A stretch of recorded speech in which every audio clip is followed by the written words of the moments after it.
ഇന്ന് നമ്മുടെ പാതിരാക്കോട്ട് അമ്പലത്തിൽ പൂരായിരുന്നു കേട്ടോ. എനിക്ക് ആ സമയം കറക്റ്റ് പറയാനറിയില്ല. പാതിരാക്കോട്ട് കാവ്. ഞാൻ ഇപ്പം ചേട്ടനെ വിളിച്ച് ചോദിച്ചുള്ളൂ കേട്ടോ അമ്പലത്തിൻ്റെ പേര് കറക്റ്റ് എന്താണെന്നുള്ളത്. ഞാൻ തെറ്റി പറയാറുണ്ട് എപ്പോഴും. പതിനെട്ടാവ് എന്ന് പറയാം. എനിക്ക് ഫുൾ അറിയണ്ടായിരുന്നില്ല. എല്ലാവരും പ്രൊനൗൺസ് ചെയ്യുന്നത് എന്താണോ അതും ഞാൻ പറയാറുണ്ടായിരുന്നു കേട്ടോ. അപ്പം നമ്മൾ തന്നെ രാജേഷ് ചേട്ടൻ്റെ വീട്ടിലേക്കും രതീഷ് ചേട്ടൻ്റെ വീട്ടിലേക്കും പൂരത്തിന് വിളിച്ചിട്ടുണ്ട് കേട്ടോ.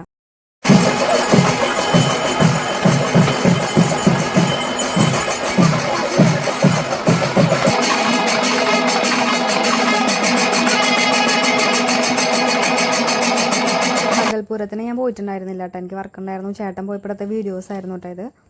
ആളടക്കം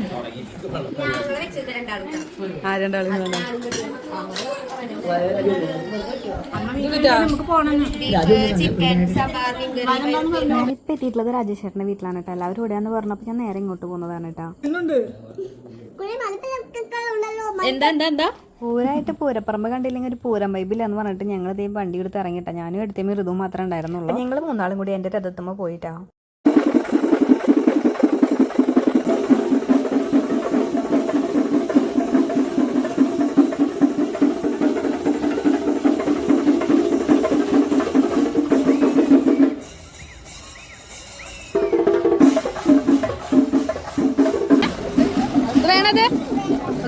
കരിമ്പ് ജ്യൂസിന്റെ കാര്യത്തിൽ നോ കോംപ്രമൈസ് ആണല്ലോ അല്ലേ. അപ്പോൾ പിന്നെ ഋതുവിന് കരിമ്പ് ജ്യൂസ് ഇല്ലാണ്ട് പറ്റില്ല. അപ്പോൾ വാങ്ങി 80 രൂപയായിട്ട് കരിമ്പ് ജ്യൂസിന് പറഞ്ഞു. അപ്പോൾ ഞാൻ ചോദിച്ചത് എന്താ എങ്ങനെയാണ്. അപ്പോൾ അവർ പറഞ്ഞു പൂരത്തിൻ്റെ അന്ന് 80, നോർമൽ ഡേയ്സിൽ 50 എന്ന് പറഞ്ഞു. ശരി, കൊടുക്കാതിരിക്കാൻ പറ്റില്ലല്ലോ. അപ്പോൾ ഞാൻ പേയ്മെന്റ് ചെയ്തു കേട്ടോ.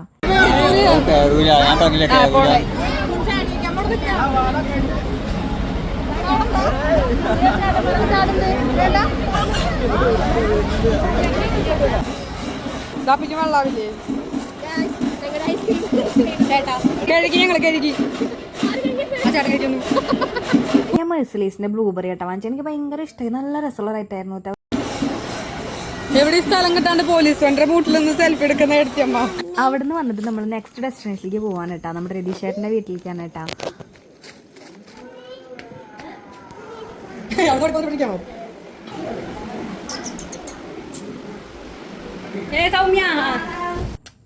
ഓൾറെഡി അവിടെ നിന്ന് കഴിച്ചുകൊണ്ട് എനിക്ക് കഴിക്കാൻ വയറൊന്നുമില്ല. പക്ഷെ ഒന്നും കഴിക്കാണ്ട് പോയി വിഷമാവില്ലേ. അപ്പം ഞാൻ എന്ത് ചെയ്ത് എല്ലാ പാത്രം ഒന്ന് കൂട്ടി തുറന്നിട്ട് ചിക്കൻ്റെ 2 പീസും ബീഫിൻ്റെ 2 പീസൊക്കെ എടുത്ത് വായിലിട്ടിട്ട് എടുത്തവനെ ഒന്ന് സമാധാനിപ്പിച്ച് കൊടുത്തിട്ടുണ്ടായിരുന്നു കേട്ടോ. ഇപ്പോഴാണോ വരണതെന്നൊക്കെ ചോദിച്ചു എൻ്റെ അടുത്ത്. പിന്നെ സിറ്റുവേഷൻ അങ്ങനെ ആയതുകൊണ്ട് പിന്നെ എടുത്തുമ്പോൾ പിന്നെ അഡ്ജസ്റ്റ് ആയിട്ടുണ്ടായിരുന്നു കേട്ടോ. അവിടെ